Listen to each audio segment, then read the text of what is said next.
Good morning! It's my day 3 now of Unicity, Unimate, and later on for my meal yung balance naman. Usually kapag binubuksan ko to, nahihirapan ako, gumagamit pa ako ng scissors. Pero meron pala ditong easy to tear. So ayan, na-refill ko na yung aking bottle ng water according to its water level. Yeah. Okay. So, ganyan. So, I'm on my fasting period from, actually kagabi medyo na late ako. 9 p.m. till 1 p.m. today. And then I'll be back to 8 p.m. to 12 p.m. the following day. Ayan. So, this is lemon ginger.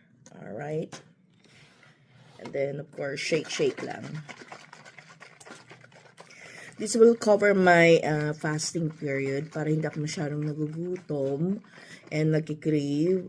May support siya for my fasting. Kasi usually, di ba, pag nag-i-start ka, ang pinaka, challenge is yung the first week to second week. Kasi andyan ka na nanghihina, nagkikrave, yung ganyan. So, at least ito, para siyang replacement ng breakfast mo. And at the same time, hindi niya binibreak yung fasting mo.